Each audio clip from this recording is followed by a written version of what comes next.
Technology is at its best when it's inclusive. OpenAI was founded on the belief that artificial intelligence has the potential to improve nearly every aspect of our lives, but also that it creates serious risks we have to work together to manage. Does it represent something that's happening on the outskirts of OpenAI in terms of reaction from other tech companies? No, I think that's just like an Elon reaction.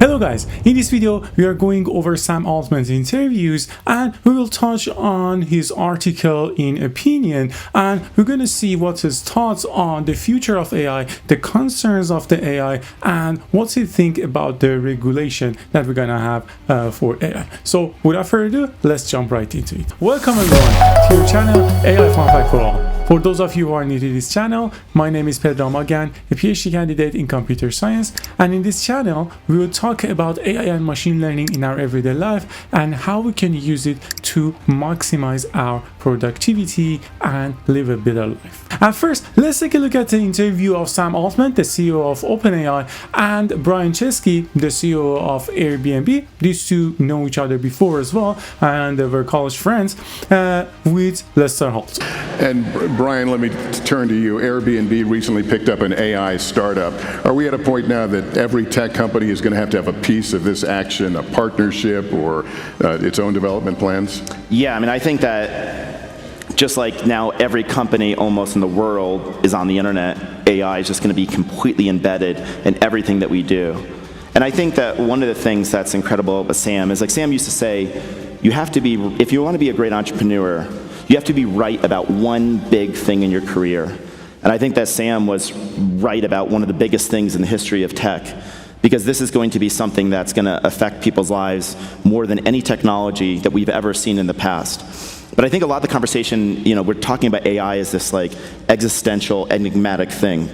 And I think one of the things we're missing is just talking about the practical ways that people can benefit their lives. So I can just give you an example of Airbnb, but Sam has a lot of examples. He said, never trust a computer you can't throw out the window. He said, these are tools, and we're meant to dominate them. They don't dominate us. And I think one of the things that happen, though, is when you put a tool in the hands of hundreds of millions of people, they're going to use it for ways you didn't intend. And I think we are much more sober and realistic in this new generation, because I think we learned a lot of the lessons of the last generation. We learned about how technology can be used mostly for good, but there's always unintended consequences.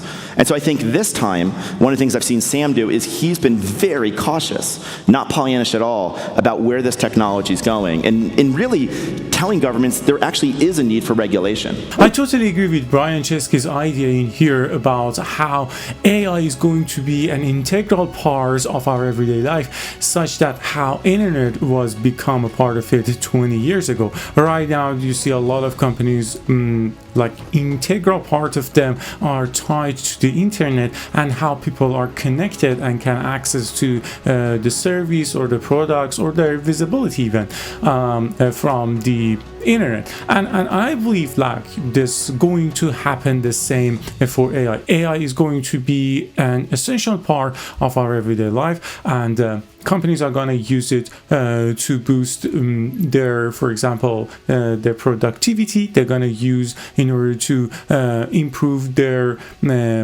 some of their repetitive work and try to get the most out of it. And that's definitely not going to go anywhere. And I believe that this AI we're gonna act as like different agents, and these agents are gonna interact with each other. And later in this video we're also gonna see that Sam Altman also agrees on having potentially even more agents than human in some day, that the agents are gonna autonomously talk to each other and do the chores for individuals and the companies, and then we're gonna have like managerial roles or monitoring roles over those agents. So there are definitely some good parts and bright parts about it, like improving the productivity and making the life easier. But at the same time, there are a lot of risks and potentials that can go wrong, and Sam Altman actually tried to discuss this in the video. Let's take a look at that together as well. I want to turn, Sam, if I can turn to some of the bad publicity you've received lately, including the dust-up over the voice of Sky. One thing that could help clear up the concern over the similarity of Sky's voice to Scarlett Johansson would be to hear from the actor who you say was hired to be the voice of Sky. Is that something that you will do? Certainly if she wants to. I mean, I know she's made statements through her agent, but I don't know where, I mean, anything she wants to do would certainly be fine with us. The whole thing opens up certainly a larger question of what do we own in an AI world? Do we have control over our likenesses? We're seeing, deep fake porn right now, people's, heads being swapped. These are harmful on an individual level. How, and I know it's not unique to OpenAI, but how is the industry going to respond to this? I mean, we think the industry needs to take a super strong stance on that. We obviously do, and there are other issues related to how this technology is being used to harm people that we think the industry needs to take a very strong stance on. We've tried to be not only very loud in our calls for regulation to prevent some of these misuse cases, these misuses, which I think is happening, but also to set a really good example in the products and services we offer and hold ourselves to a very high bar. But were these things inevitable? I mean, you clearly saw the risk coming as this technology was maturing. Like deepfakes and stuff? Deepfakes, yeah, head face swapping. Yeah. It was inevitable that the technology was going to be capable of that, and so, of course, there are going to be systems out there that allow that, but that's where I think we, society and governments, have a role to say, we'll allow some use cases of technology we're not comfortable with, but in some places we are going to draw a line, and face-swapping deep-fake revenge porn is a great place to draw a line. These are definitely main concerns about the whole AI and the generative models and how we can differentiate these from the intellectual property or likeliness of individual people. It can be the voice of the people, or it can be how the people actually write in their articles. And we see a lot of things like that from the creators, and they're concerned because the consensus or the information that these models obtain are from the knowledge that they get from this data, and then they are kind of trying to replicate their behavior. So it's kind of looking like they use their likeliness or the information or the knowledge from them, and then they kind of try to generate some result as if it was their response, and then the use of and uniqueness of the creator would be kind of like underestimated. So in those cases, I think regulation and rules will play an important role, especially in parts that requires, for example, like deepfake and other stuff. But at the same time, I think it is very important for companies to also step towards that direction. I see that OpenAI actually working on this and try to, with their search GPT, try to provide the articles and the responses when they are suggesting the articles and the responses. They try to actually link back to the sourcing article to kind of draw the basically traffic back to the source, so kind of acknowledge the source of the knowledge that they are referring to. I think this is one step towards that. And also I think for other modalities there should be like a partnership with creators. So in case of like a voice generation or video generation, the way that we can actually go towards this generative model is that we need to somehow think of this partnership opportunity, so the creators and the knowledge that are available on the internet are not misused and kind of like there's no credibility for the people that actually generated those ideas. So this is actually one important part from like creative perspective. But at the same time, there is also an information regarding disinformation or kind of biased information. So this is actually very important in some political aspects, especially right now that we are in the area of, for example, the US presidency and disinformation related to the content that can come up. It can be as simple as like Google rank, like which results to come up, and then these kind of things are actually very important. And what kind of data we give to them kind of creates a bias for that opinion. If we have a lot of data, for example, for the left party, then the responses that we can get can actually be from the left party. And if you look right now, if you try to get some questions from any of these LLM models like ChatGPT, Gemini, or other large language models, you will strictly get response that they can answer if you ask something about the election result or something like that. So from some cases it is possible that you filter out, but I think the problem is way more than that, because this kind of information doesn't necessarily come in a very obvious way, and these language models can actually provide persuasive response. For this, I want to play a clip that is a little bit old. It's around like a year ago, that was Sam Altman hearing in a Congress call, and let's take a look at the discussion there. And I think there's a lot of good talk happening there, and then we'll go over on how the impact of AI would be on the general knowledge of the information and the consensus of the information. It's kind of like play a very similar role to the social media that can affect and change people's opinion. We will definitely see a lot more of this regarding the AIs.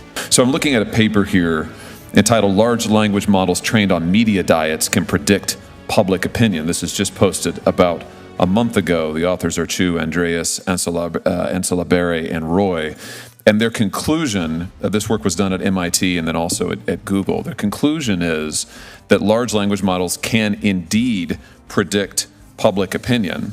And they go through and model why this is the case. And they conclude ultimately that an AI system can predict human survey responses by adapting a pre-trained language model to subpopulation-specific media diets. In other words, you can feed the model a particular set of media inputs, and it can, with remarkable accuracy, the paper goes into this, predict then what people's opinions will be. I want to think about this in the context of elections.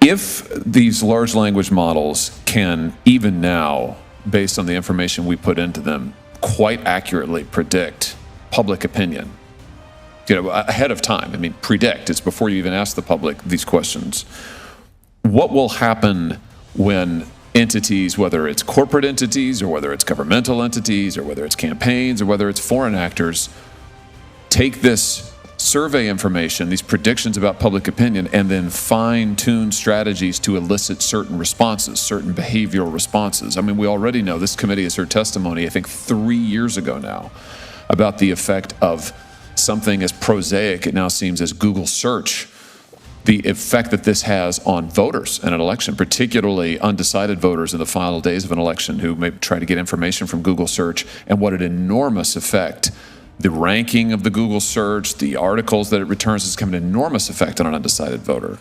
This, of course, is orders of magnitude far more powerful, far more significant, far more directive, if you like. So, Mr. Altman, maybe you can help me understand here what some of the significance of this is. Should we be concerned about models that can, large language models, that can predict survey opinion and then can help organizations, entities fine-tune strategies to elicit behaviors from voters? Should we be worried about this for our elections? Yeah. Thank you, Senator Hawley, for the question. It's one of my areas of greatest concern. The more general ability of these models to manipulate, to persuade, to provide sort of one-on-one, interactive disinformation. I think that's like a broader version of what you're talking about. But given that we're going to face an election next year and these models are getting better, I think this is a significant area of concern. I think there's a lot of policies that companies can voluntarily adopt, and I'm happy to talk about what we do there. I do think some regulation would be quite wise on this topic. Someone mentioned earlier, it's something we really agree with. People need to know if they're talking to an AI, if content that they're looking at might be generated or might not. I think it's a great thing to do, is to make that clear. I think we also will need rules, guidelines about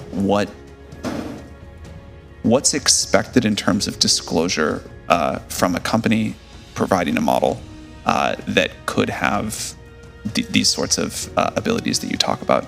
So I'm nervous about it. I think people are able to adapt quite quickly. When Photoshop came onto the scene a long time ago, for a while people were really quite fooled by Photoshopped images, and then pretty quickly developed an understanding that images might be Photoshopped. This will be like that, but on steroids. And the interactivity, the ability to really model, predict humans well, as you talked about, I think is going to require a combination of companies doing the right thing, regulation, and public education. So as you see in here, he mentioned 3 different entities: the companies, the governments, and also the general knowledge of the public. So you see, he mentioned something about like labeling if the data is generated via AI or not, and also get a little bit more than what the Congressman Haley was mentioning regarding the fact that it's gonna predict and elicit the response. So he said that it can also go even further and try to persuade, and that's actually definitely true, because in Google you can just search the result and then you can sort the result, and the user might not necessarily click on a specific link. But when you have one-on-one conversation, this consensus or the information that the large language model was trained on can actually try to provide some result and change the opinion of the person. And this actually doesn't necessarily happen on a one-time thing. It's a gradual thing. And the way that these models are persuasive are actually quite dangerous, and they can provide some of the results that are completely wrong or kind of like a controversial topics, and they can actually provide a result with a very high degree of confidence, while in reality there isn't like one solution for every situation. So these kind of problems are totally exist, and I think definitely AI is a two-way sword, and then there's also a lot of benefits on it, and obviously there's a lot of risk that need to be addressed. And the rest of the video, Holly will also talk about the potential and the privacy issue of these AI models. Like, are these AI models what kind of like data we are allowed to give to these models, and basically what kind of possibilities these AI models can achieve. Kind of tie back to the previous topic, as we said, about like creative content and also generating contents from the individuals, while the credibility of them is neglected. But at the same time, we are talking something more and talking about the privacy, something like people that are chatting or for example doing their normal life in their social life like Instagram and other platforms, and then how we can generate some hyper-targeted advertisements or some hyper-targeted like a policy that the companies can actually utilize to find something hyper-targeted for their customers, and knowing a lot more from what customers need, and is there any risk on that? Let's take a look at that together. Let me ask you about AI systems trained on personal data, the kind of data that, for instance, the social media companies, the major platforms, Google, Meta, etc., collect on all of us routinely. And we've had many a chat about this in this committee. over many a year now, but the massive amounts of data, personal data that the companies have on each one of us, an AI system that is trained on that individual data, that knows each of us better than ourselves, and also knows the billions of data points about human behavior, human language interaction generally. Can't we foresee an AI system that is extraordinarily good at determining what will grab human attention and what will keep an individual's attention? And so for the war for attention, the war for clicks that is currently going on all of these platforms, that's how they make their money. I'm just imagining an AI system, these AI models supercharging that war for attention, such that we now have technology that will allow individual targeting of a kind we have never even imagined before, where the AI will know exactly what Sam Altman finds attention grabbing. We'll know exactly what Josh Hawley finds attention grabbing. We'll be able to grab our attention and then elicit responses from us in a way that we have heretofore not even been able to imagine. Should we be concerned about that for its corporate applications, for the monetary applications, for the manipulation that could come from that? Mr. Altman. Yes, we should be concerned about that. To be clear, OpenAI does not, we're not off, we don't have an ad-based business model, so we're not trying to build up these profiles of our users. We're not trying to get them to use it more. Actually, we'd love it if they use it less because we don't have enough GPUs. But I think other companies are already, and certainly will in the future, use AI models to create, very good ad predictions of what a user will like. I think that's already happening in many ways. Mr. Marcus, anything you want to add? Yes, and perhaps Ms. Montgomery will want to too, as well. I don't know, but hyper targeting of advertising is definitely going to come. I agree that that's not been OpenAI's business model. Of course, now they're working for Microsoft, and I don't know what's in Microsoft's thoughts, but we will definitely see it. Maybe it will be with open source language models. I don't know, but the technology there is, let's say, partway there to being able to do that, and we'll certainly get there. In here, I can't necessarily say that is this a good thing or is this a bad thing. I understand the point that from a privacy perspective, we want to protect the data that are definitely confidential, and then we need to also pay attention to what kind of data we need to pass to our model so that they're trained on. And I agree, like in some terms, that they shouldn't know too much about humans, at least without their knowledge. But at the same time, like hyper targeting or trying to provide some result that best suited a person perspective is not necessarily a bad thing. The only thing that we should personally care about, and companies should actually try to focus is that it should be based on people's willingness. So they should be aware of what information are shared, and if somebody doesn't want to, or this is very sensitive data, we definitely don't want that to be shared. So from a privacy perspective, I totally understand that, but from the results that will be get from the data individual to each users, rather than a general consensus that can be obtained from massive amount of data, I don't think a big issue there. I believe that AI and agents are actually targeted towards that way in order to make some general information in a way that is more focused and more tailored toward a specific and individual users or individual companies. And I think that's the final goal of the agent, to be not generic but hyper targeted and kind of like fine-tuned to the specific information that they have. So is it going to be towards open language model? Preferably better, because then we don't have to share our private data with some outside entities, but the knowledge or how we are sharing and democratizing these AI agents to everyone, I believe it should be available, and everyone should have the fair use of this AI in order to improve their productivity. But how is this likable? How is going to be the business model of that, and how the process is going to work, is still an unknown question. So we need to see how all of this will turn out. But back to our previous point on disinformation and persuading the users on to some consistent response is actually a very major concern, and this actually can be very much more dangerous in some scenarios, like such as, for example, a political situation, or as of right now when we are facing like the election. So let's take a look at this part of the video together.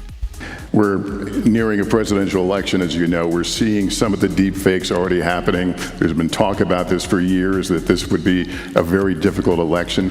What are your thoughts as you begin to see this stuff to emerge, and in terms of your responsibility, your industry's responsibility, to make sure that we're not being overwhelmed by disinformation?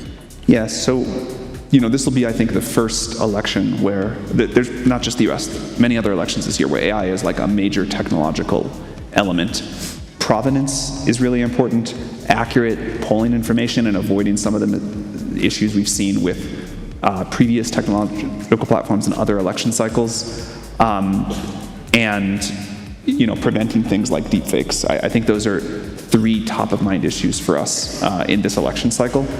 I'll also add that there may be other things, ways people try to misuse this that we're not aware of yet. So we have like a whole monitoring efforts set up, and I think we'll need a very tight feedback loop as we get closer to the election to see if there's additional areas where people are trying to abuse the technology. Having constant feedback loops and monitoring the responses from these large language models is actually a very effective way to see that what are the possible misuse of them. I believe there can be some possibility of misuse when you are deployed the model. So I know that like these language models, the data are being logged and then later on will be used for training. There are possibly continual learning as well in order to get the response better, but there is some issue when they are deployed, and there's obviously some issues during the training. So during the training they have to go through so much of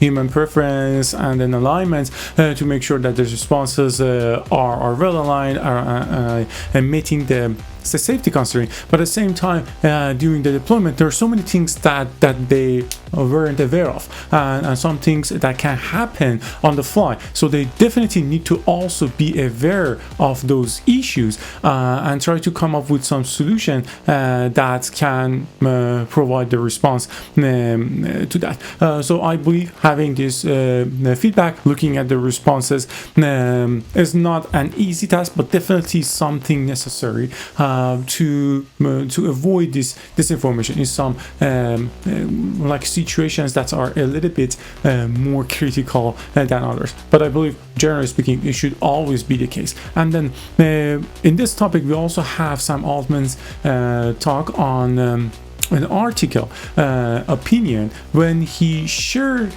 his opinion on what the regulations and more specifically the US government need to do during the advancements of AI. And this is a recent article, and I think it's good to take a look. So let's take a look at this article together.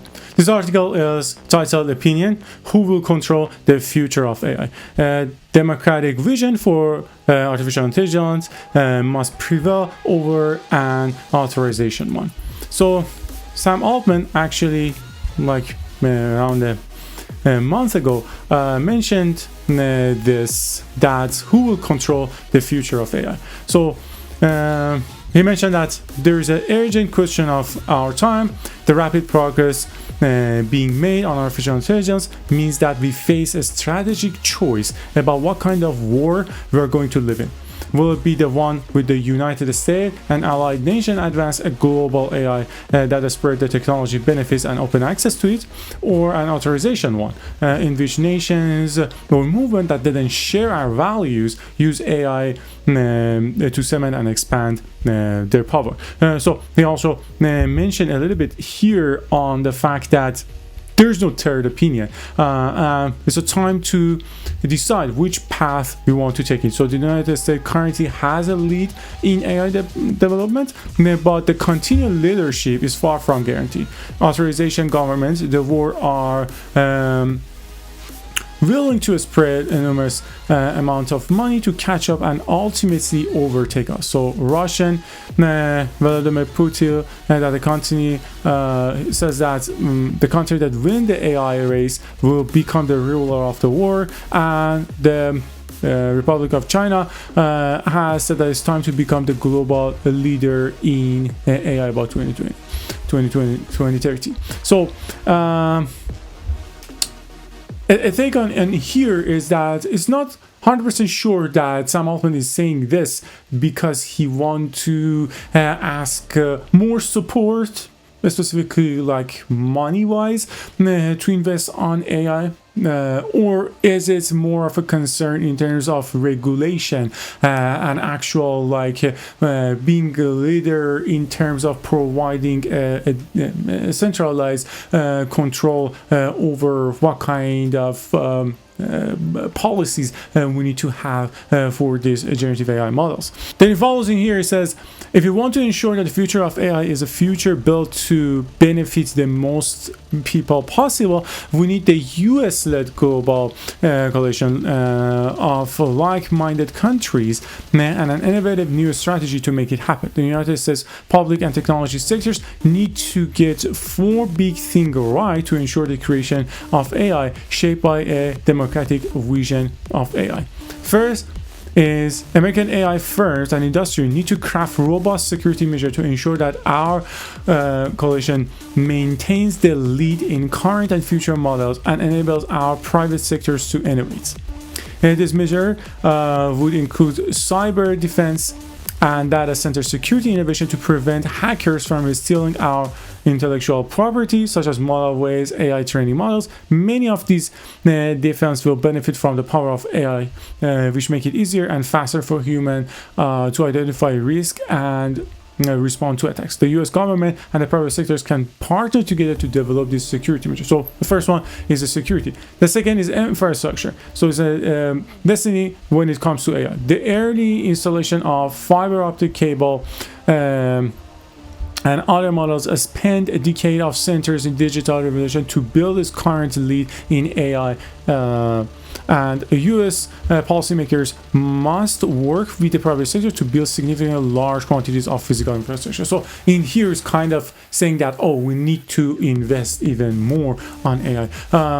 But from a perspective of investment, I don't think that is very wise. But we will get to that later. From data centers to power plants that run AI system themselves, a public-private partnership to build this needed infrastructure will equip US firms with the computing power to expand access of AI and better distribute its social benefits. Then, on third, he said that we must develop coherent commercial diplomacy policy for it, including clarity around how the United States intends to implement export controls and foreign investment rules for the global build our AI system. That will also mean setting out rules of the road for what sort of chips, AI training, and data other code, some of which is sensitive, that is, we need to maintain in the United States, can be housed in data centers that countries around the world are racing to build a localized AI information. So this kind of related to the infrastructure or the chips that we are using shouldn't be centralized. It should be kind of centralized in the US, and we need to keep them in here in order to maintain our proprietary data. So when the nations worldwide are vying for the greater access to the technology, we will make it easier to bring more countries into the new coalition. Making sure open source models are already available to developers in those nations will further bolster our advantage. The challenges of who will lead an AI is not just about exploring technology, it's about exporting the values that the technology upholds. And on fourth, he mentioned that we need to think creatively about new models for the world to establish norm in developing and deploying AI, with particular focus on safety and ensuring a role in global south and other nations who have been historically left behind. As with other issues for global importance, it will require us to engage with China and maintain our ongoing dialogue. But the question here is that how we can make sure that these policy or the safety concerns are actually safe for the individuals as well.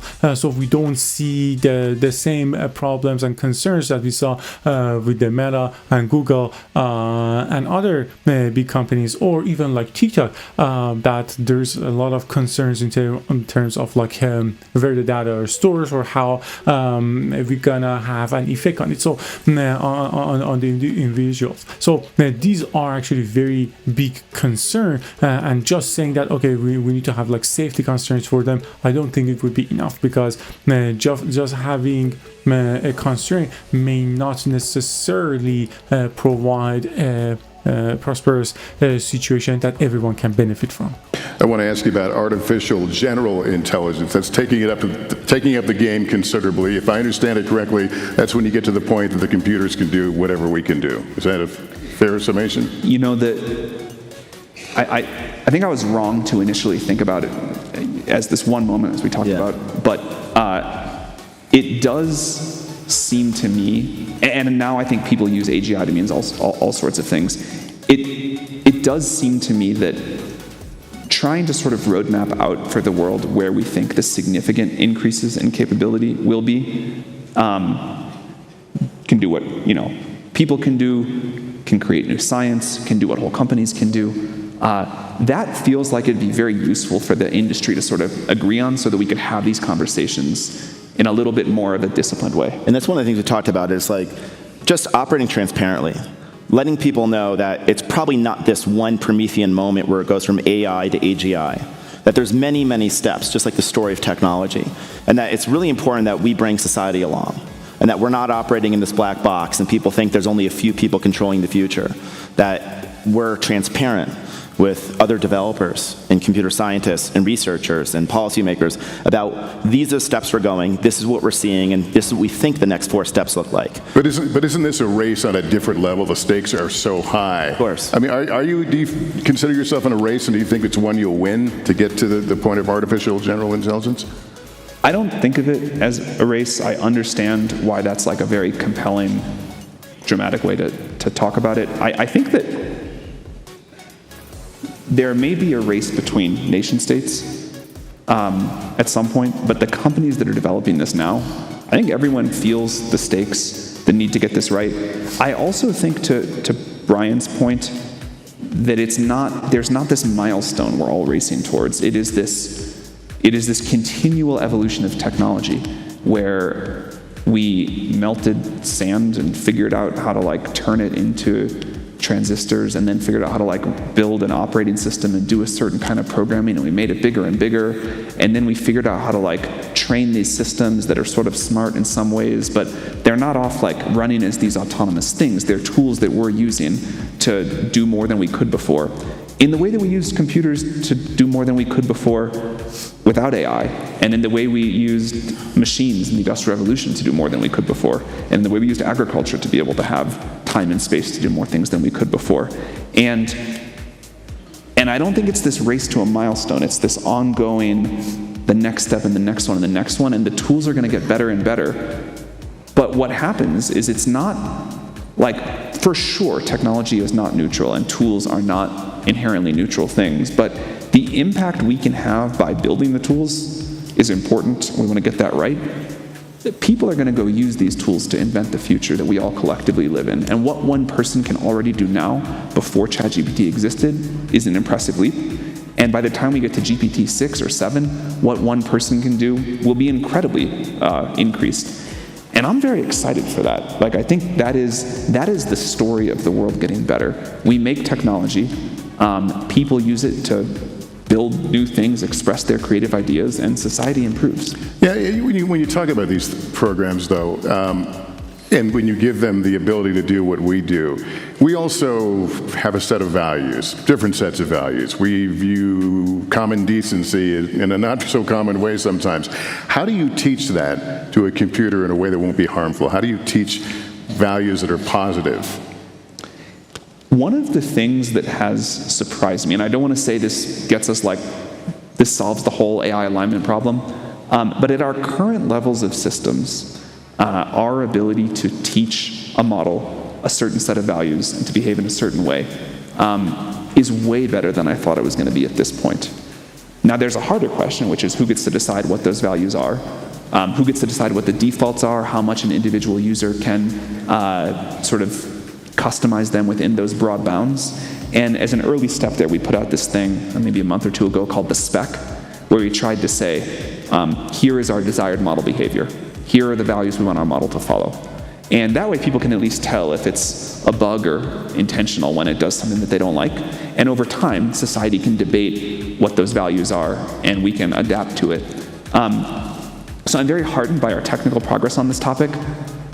But man, writing that set of values or getting society to debate and agree on what those set of values should be, that's a much harder challenge. The first is that this AGI is not one milestone. It's like a continued path of continual progress to reach to a status that the AI can do a combination of different things in a good manner. So this is completely understandable the way we progress this over time. And then there's also a point on companies racing each other in a nationwide. So for example, China and Russia, when other companies in the US are actually competing for this at the same time. But the fact is that in order to make this AGI progress more compelling for everyone, I think it is very important that they make it publicly available, and we should definitely have some open source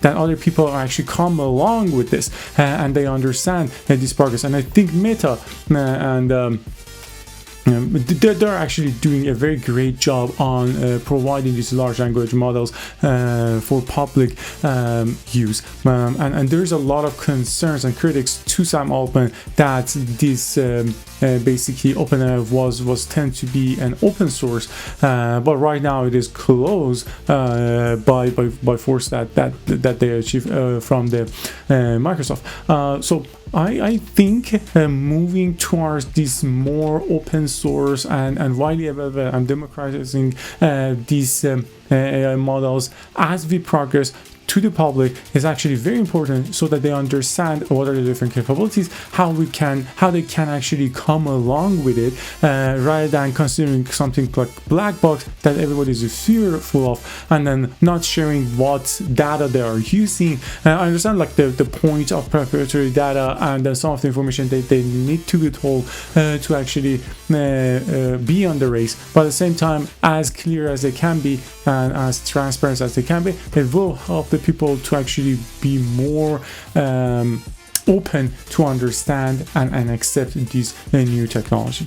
And Sam, according to one report, you speculated artificial and general intelligence could accrue as much wealth as $100 trillion. That's wealth that you said you would then redistribute. Was that an accurate quote, and do you want to expand on it? I think the sort of point I was trying to make was that I thought it could like double the world's GDP. Which feels like reasonable to me, and certainly would be in line with other technological revolutions.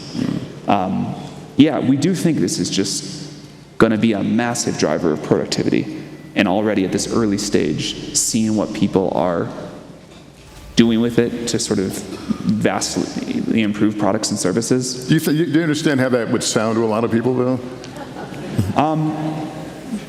For sure, of course, but I think like this is where historical analogs are helpful, and this is where it is helpful to look at the chart of world GDP over time. And you know, if the world GDP can grow at 7% a year, like, which sounds hugely fast, but maybe with a technological shift like this is not that far away. I'm always bad at doing this in my head, but I think that's like only 10 years to double.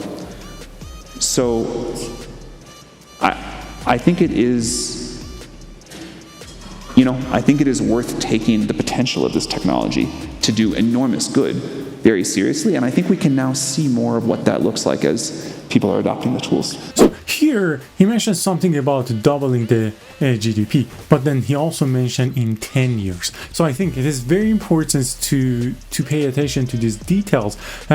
This evolution and improvements from the AI cannot happen overnight or even a short period, like in 1 or 2 years. Right now, we see a lot of these issues from the investment perspective, and I see that a lot of people are hyping this AI, and we see a lot of bubble for this big tech company. That's one of them, like is Nvidia, and we want to see that is that much realistic, even based on what Sam Altman says.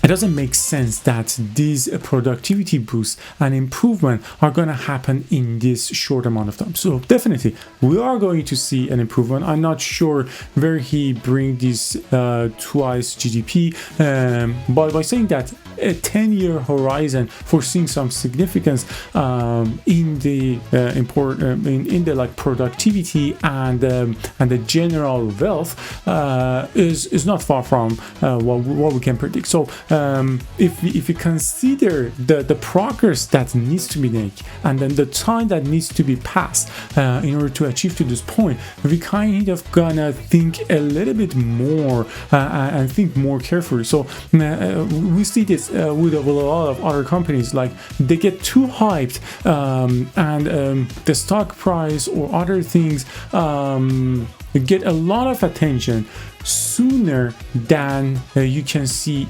any expected or reasonable return from it, and that's when we're going to see a down after that. So that's where a lot of like economists also are predicting that we're going to see this downturn, but this doesn't mean that AI is not a good thing. It's the same thing as the history repeats itself from the .com bubble. Definitely internet is gonna stay, and it stayed for us, and AI is also stayed. But man, the problem is this thing's gonna happen over a horizon of 1 to 2 years, or is it gonna be more like a 10-year thing? So I believe that right now we see a lot of hype in terms of the wealth that can be generated. I can foresee a future that we're gonna see a downturn on these AI companies because they see that, oh, we are not seeing that much of progress or improvement as we expected, because there's a lot of things that are already priced in, but then after a while, when we pass over this period and some time pass, we definitely are going to see this evolvement and this productivity boost and this general like increase in the effectiveness of the companies and how they operate. So definitely that is something to be considered, but be aware of the time horizon as well. So to wrap up, this AI definitely can help in terms of productivity and creativity. There are definitely some concerns with it, which not only requires some policy or safety concern from the government, but also from the company that are pushing this and the general knowledge from the public, and making all of these three things work together better in the best possible way. The best thing that companies can do is to develop and progress more on this open source data and make this progress of deployment and improvement more transparent, so that everyone understands that it's not a black box thing that nobody is aware of. And then obviously with any technology will come some people that misuse of it. So that's where we definitely need some safety constraints and some regulation that actually focus on them, such as like deepfake or colonizing or using creators' knowledge without giving credit to them. So these are the things that can be solved, and then at the same time we need to be overhyped about what the capability of AI is. We definitely need to work towards making the public aware of how AI is actually going to change their life, and it's not a scary thing, and how it's working is just based on the data. What kind of data we are going to use is vastly important, and some a specific topic, controversial issues, or some topic like politics, or when we are doing during times of elections. These are some sensitive topics that we need to make sure that our language models, first of all, the users are aware that it is AI generated, and also the language models don't try to answer them. So definitely there are so many problems in terms of hallucination, where the AI models try to answer something, but it's definitely not grounded or based on the result. But I think there should be also more progress in terms of the AI models selectively not answer to some sort of question that are controversial, because those things are definitely biased. Or we can think of how these AI models can generate both answers. So these are some things that definitely are a source of concern.